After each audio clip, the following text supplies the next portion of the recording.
you did not even introduce me. I did.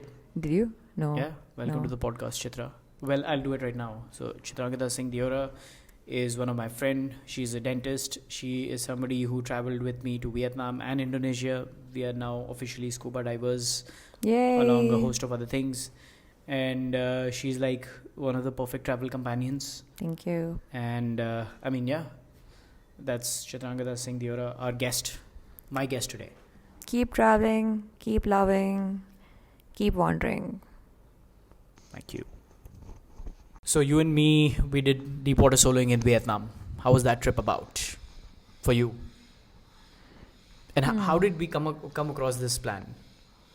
You were the one who, essentially ended up suggesting Vietnam. So let's go. So when you came up with the idea of going for scuba diving certification in Nusa Penida, Indonesia, that was around 6 months prior to our original time of traveling. I thought geographically between India and Indonesia, there is a beautiful place called Vietnam. Let's go for that. And I think one of the factors that influenced your decision was also the fact that a flight was going to come via Vietnam, correct? Yeah, I'm like, you're flying so long of a distance. You're anyway gonna be, crossing over those countries. Why not land and check them out? Check them out, correct. And initially I thought maybe, it may or may not be possible. But then I think when we looked at the cost and we looked at the time frame that we had, luckily we had time. I think everything is possible if you're willing. Yeah, and of course, we were free luckily by then. But yeah, what was the most striking thing about Vietnam that you first noticed once you landed there, or what were Once your I expectations landed versus there. what you So to be experienced? honest, I did not have any expectations before I was going to Vietnam, because I wanted it to be a novel experience. So I did not look much into it. But once I reached there, and the first night that we landed there, we landed at night. We had a very late night dinner somewhere around 12ish, Yeah. where most of the places on the streets were closed. There were a few outlets which were open, and that was a very different experience. Like walking into this, in India, we have these some sort of a local dhaba. I don't know, should I call it a dhaba, but a local outlet like Kaka ki dukaan or something like that. And walking into a similar setup, which almost felt like this could be the local mob or the local gangsters' place of hanging out. It was very cool. There was this lady who was sitting there who was like boss lady counting all the money, and it was very different because looking at the menu, I was like, dude, what am I gonna eat here?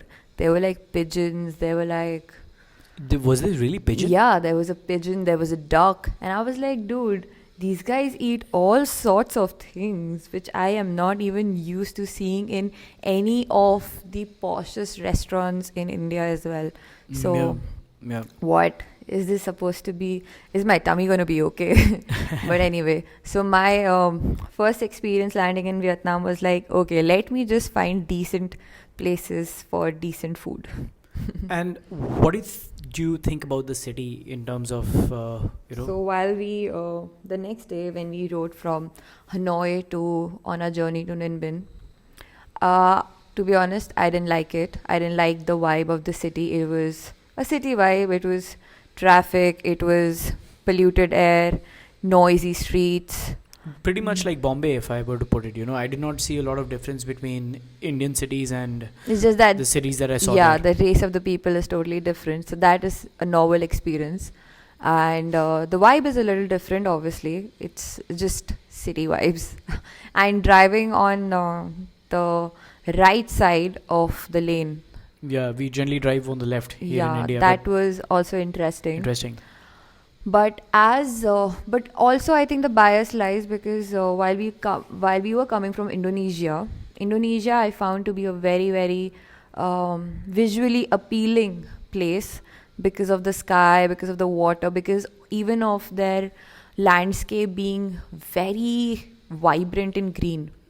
But in Indonesia, I could see the layer of fog. I could see the layer of smog very evidently. Like industrialization has hit this place real hard. While in Indonesia, you don't see so much of industrialization or as such. It feels like it doesn't feel the same at all. So while you come in Vietnam and when we were riding from Hanoi to Ninh Bình, I saw how the city has evolved on its own in subtle places, and I think, yeah, Yeah. that is how it felt. It was Yeah. And what were your in Vietnam especially? What were your like the best experiences within Vietnam, and what do you think about Ninh Bình as well? Because I remember while going to Ninh Bình, I really didn't know what I was getting into, but I was really impressed with the natural formation that is present there. And I mean, I was wondering, like, maybe a couple of 1,000 years back, how would this have been? A couple of 100 years back, the people who first came here, how would they have seen this place or explored or discovered all these places? so more than Ninh Bình, I think I found Lana Bay and even Halong Bay's formations much more interesting, because at least they're like limestone formations happening inside the ocean, which is very interesting to look at, because I don't think you really find it in a lot of places. At least you don't find it in India at all. So one of the best experiences for me in Vietnam were in Lana Bay while we were living on the Airbnb. And it was a very novel and a very interesting experience, because it was one of a kind. Right. Living inside a floating Airbnb in the middle of the ocean, where you have to commute only through kayaks or through boats. And we are going and exploring all these caves which have a history, of being where people, soldiers who fought in Vietnam War had trespassed or lived years ago. Years ago. That was very interesting. Kayaking was nice in ocean waters, hard kayaks. That was nice. Even the boat ride that we had to reach the place was very interesting and expensive. Yeah. What was yours? For me, it has to be hands down deep water soloing. And, I was looking at, so we had not really come up with the exact itinerary of what we had to do. I mean, you came up with a very interesting idea of going via Vietnam, which I also liked. But we did not have the exact itinerary. Okay, Vietnam is a very big country. What exactly should we be doing right now? Correct?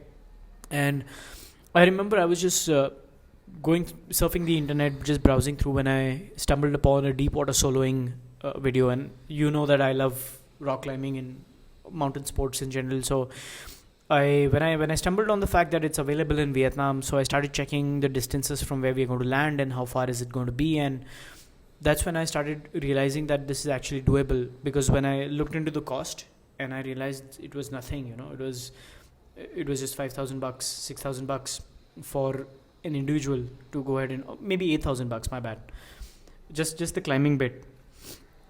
And apart from that, majority of was just travel and lodging expenses.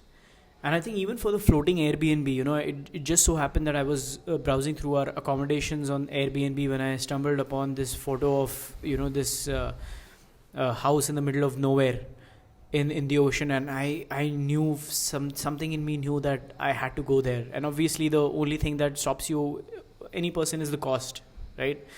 But when I saw the cost and it said 1,000 Indian rupees, I was like, this is so cheap, man.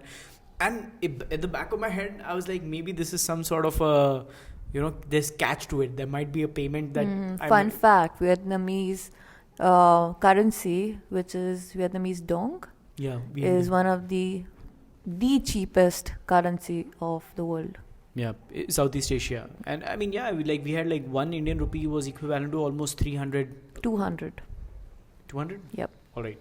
It was 280 something. So it's very close to 300. But yeah, I mean, it was above 200. So the conversion rate actually really played out well in our favor. And considering all of these, I was like, I knew we have to do it. And I think one of the biggest advantage we had, because we chose these unique places, our interaction with people from other parts of the world was much more as a result of it. I sometimes think that had we gone on like a normal package tour or whatever, then it would not have panned out like this. We would have been in our own group, just shepherd from one place to another. I think package stores are so outdated and something that I wouldn't even want to pursue if somebody gave me like a good amount for it. I wouldn't want to do that. It just restricts and limits your experience overall. Correct. And I think one of the most enriching moments that could be for anybody is when you explore on your own, because that is when you're using most of your faculties. Wanderers, exactly, right? So when you encounter a problem, you have to solve it on your own. As a result, your interactions are definitely going to go up on their own. For example, we had to find ATMs in between, we need to find banks in between, and we had to communicate with a couple of people, and we had to arrange logistics and all of that stuff. And as a result of that, obviously, that those challenges give opportunity for not only learning but also interaction. And as a result, you during the course of interaction, you might find some new information which might actually help you. Do you believe in parallel universe? Absolutely. Wow, this is an interesting transition, but yes, I do believe in parallel universes. How come? I don't know. To be honest, I really don't know, but I do. I mean, ever since I came across that concept, You're a believer. I am a believer, correct. Okay. So, I brought this up because something really interesting happened with me in Ninbin. Really? Yeah. So, while we wanted to shoot a few videos using our I know drone, what you're talking about, yeah. we went on the rooftop our homestay at around 6 o'clock in the morning, where there's not a single soul around. Probably just one guy on his cycle past us. That's it. And I remember getting my spectacle pair out and keeping it on the table while we were shooting the videos or the photos with GoPro and phone and drone and everything. And while we came down in about 20 minutes or 25 minutes, I realized I did not have my specs immediately. And there is nobody who went upstairs. Nobody at all. And yet when I went upstairs, it was gone. Gone, yeah. Out of this universe. I remember that. I mean, that was so funny, the amount of time we took to find those specs, and we couldn't find them. And I think we were checking the photographs that we had taken a while before. Yeah, and it clarified that the spectacles were there. They were existing in this universe, and then they were not. They were gone. Vanished. They were gone. Yeah, that's the strangest thing that just happened to us when we were in Vietnam. Funny thing, because this thing lingered in my mind for a while, and I wanted to explore, like, how could this be possible? There's no logical explanation for my head to be like, okay, might have fallen, might have been in an area which I did not notice, but that was not the case, clearly, because we checked everywhere. We even got in contact with our homestay guy, Min. Yeah. Min. Well, Min and Tui. It's nice that you remember their names. Yeah, they were cute brother sisters. Yeah, so even he said that my specs weren't found ever. So I was very intrigued by it, and I went on this random YouTube search to check if other people have ever experienced something like this. And I did come across one video of this lady who was talking about the exact same thing. The specs vanished? Yes, her spectacles have vanished before. And she mentioned that it was just like a 2 second time span where she kept her specs, and then she looked back and it was gone. And I'm like, dude, who is this? Who's stealing specs? Who is this wormhole, I don't know, thief who's taking people's specs, and what are they doing with it even? Yeah, but I mean, that was definitely a very mysterious kind of Is this a kind of voodoo stuff? Yeah, my mind went in all directions. Yeah. No, but I mean, yeah, that was crazy. And I'll tell you, I think when we went for that deep water soloing, right, the rock climbing part, I think that was the most fun I had on the entire trip. All right, and one of the reasons, I'll tell you what I felt when we entered the rock climbing office. I was slightly intimidated. Yeah, all ripped boys. Yeah, everybody, including the women there, they were like really, fit. I mean, including the Alon's grandmother who was there. Yeah. Even she looked like she was going to climb initially Yeah. when I saw her.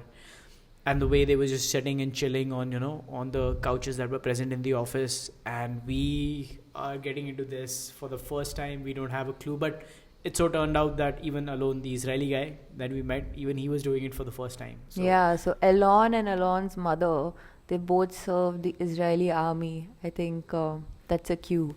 Join the army, guys. Yeah, no, but see, in Israel, obviously everybody has to do a mandatory tenure in the military. But the interesting part is he had just come out from the military and he was just traveling in the Himalayas. And on interacting with her mother, what I realized was that so he had been traveling and she got some time. So she was now traveling Vietnam with her son, which was like Interesting duo. Mother-son combination. correct. I think the funniest part was when we dropped her mother off in the water and they just threw a can of beer at her and she was just floating while we continued climbing various other rock formations. It was a very fun experience. Everyone was just there to have some fun. Climb some rocks, how much ever you can, and then jump. Right. I initially was so intimidated. I wouldn't say intimidated. I was just under the impression that this is going to be real hard for me to do. Okay, these guys, because initially when we saw the grades of climbing, these guys were climbing grade 4, grade 5, grade 6, A, B. I didn't even know that there are all these grades until that day. And they're climbing all these places and I'm like, okay, I don't think I can. No arm strength, buddy.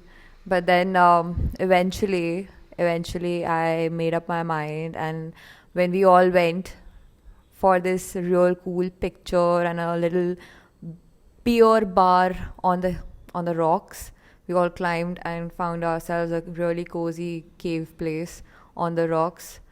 That's when I climbed and it was fun. It was very much fun. It was a lot of fun. And finally, I remember that was my first climb and then everybody was supposed to jump. I think I managed to go the highest on that very particular jump where we all were supposed to jump from that cave. I went up to like 10 meters or 11 meters and I'm standing on this edge. Like half of my foot is only like on that piece of rock. And I'm like, everyone, you guys are like, jump. And I'm like, okay, no thinkings, just jump. And the way the water splashed my entire face, it was a reality check. Like, whoa, all senses coming up. Funny thing, I had a little bit of wardrobe malfunction as well, but I managed myself to like turn around and get it all in order. Yeah. It was... I also got blue eye after that. Yeah, because of smacking your face into the water. Yes. Yeah. No, but I mean, see, I'll tell you one thing. When you went, I never thought that you will not be able to climb. In my head, the only worry was that if you fall the wrong way or something, if you get hurt, then it might become a problem. So that was the only thing. But I think later on, obviously, when you tried and when you were able to do it, I think everybody was on board. But everyone else who was doing it, all these other people like from Italy, Israel, some of the guys from Denmark. So Elena and Philip were from Denmark. Elena was Italian. She was Italian? Yes.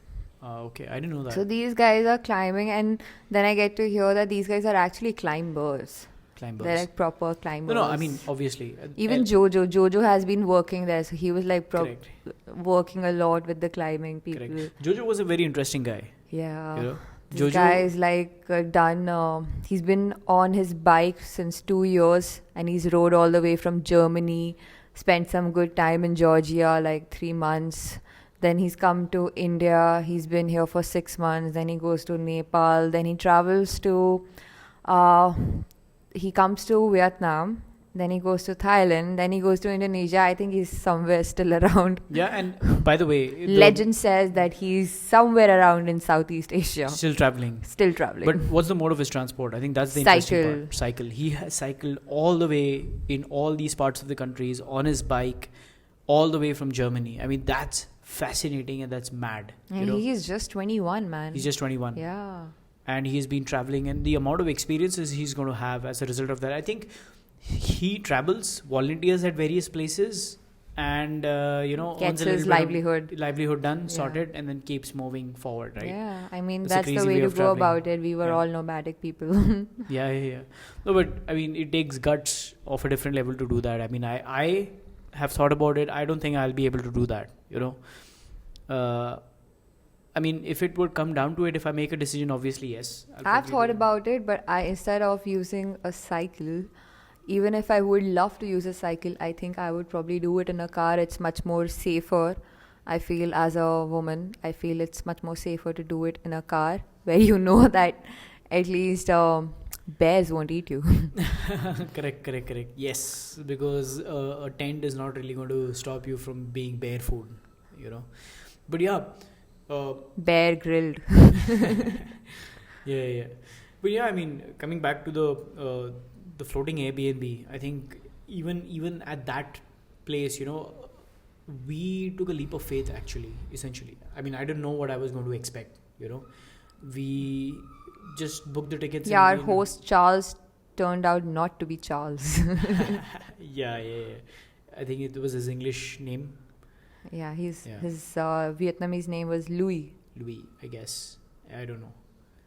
He was a history professor, also someone who was very much interested in maths. And you remember seeing the bioluminescence in the night? Yeah. Yeah. And it's a crazy place. I mean, it's a mad world in its own, And when you see those limestone rocks and the formation and the place where it's stuck between, it's fascinating. It's amazing. And I think this is when I keep coming back and telling people, if you want to plan a trip, first of all, you need to have your passions as the main element within your trip. So, for example, for us, it was, for me, it was rock climbing, obviously. So, and therefore, that was part of the trip. And obviously, we like a little bit of novelty. So, that was the part of the trip. And I think to most people, I would recommend that do a lot of thorough, research with regards to where you're going, because then you will be able to look at more options, make as many inquiries as possible, and take at least good about 3 to 4 months of preparation and planning, before you start taking the jump. I think a lot of people do it at the very last moment. They do it as a part of a tour package, or maybe they just look up the first link. For example, what am I supposed to do in Vietnam? The first link that shows up, the 10 itineraries which I mentioned there, they just follow that. And I think every country has so much more to offer than what's there on the first 10, the top 10 places to visit or something like that. And I think my recommendation to most people would be center it around your interests and hobbies and do extensive amount of research. But I'll take a second and commend you for the amount of research and the amount of planning you went through for all of us, for Indonesia and for Vietnam, for our trip, and you came up with the best plan. Yeah, thanks. Lovely. Thank you. I mean, Arigato. Terima kasih. So now the entire world is going to have this on record. Probably I'll play it for myself. But anyways, I think planning wise, Indonesia was much more thorough than Vietnam. Vietnam, I was also sort of winging it in a way, and I have also learned from you. I think in a span of 4 days, we covered 600 kilometers, covered most of the north of Vietnam, which was an incredible experience, and we did not rush in a lot. We experienced the place for whatever it had to offer on our two-wheeler. Yeah. Oh, that was a very funny incident. So I think on the way back, there was this American couple on the boat when we were coming back from the Airbnb, floating Airbnb. And both of them was sort of, I think the guy asked, where are you guys from? And during the course of that conversation, we said that we are on a two-wheeler. So he was impressed.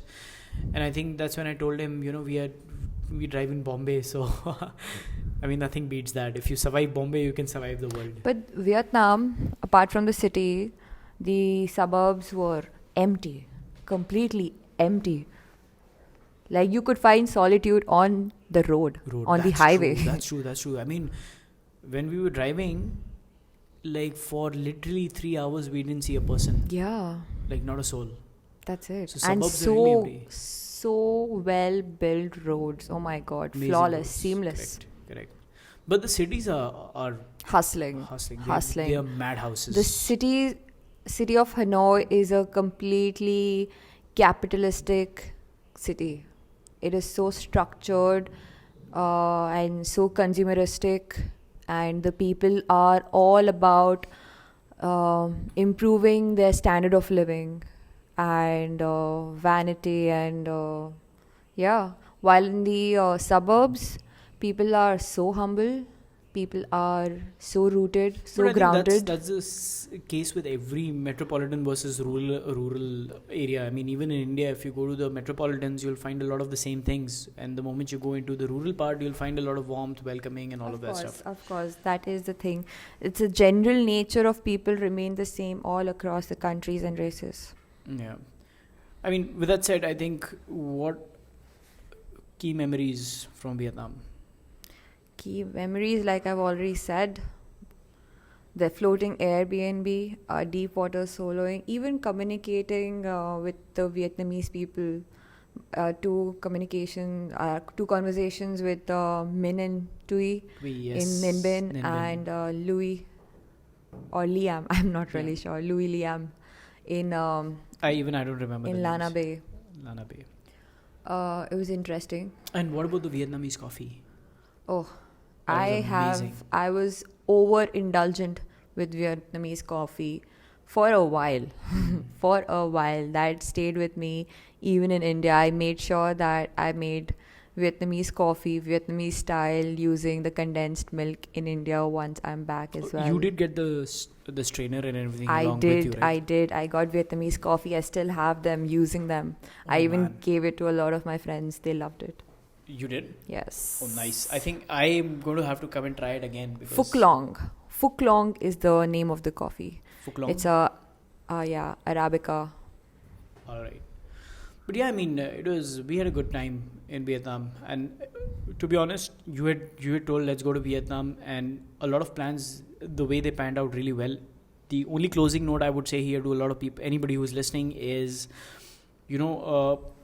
just make sure that you plan your own thing in Vietnam, Don't go where the herd is going. Yeah, like exactly. Like we did not catch any Indian person on an entire trip until we reached the airport, and then we saw the entire herd of 200, 300 people all traveling, of course, back to India, to Kolkata. But I think all these guys were probably in Hanoi and Halong Bay and all these known touristy, traveled and advertised places. No one was in Lana Bay because nobody knew about Lana Bay. Exactly. Nobody probably was in Cadba. Probably only a few people were in Cadba. Correct. But the more advertised a place becomes, the more touristy it becomes, the more it attracts, the more you lose the natural essence of it. The more chaos it brings. Agreed. Yeah.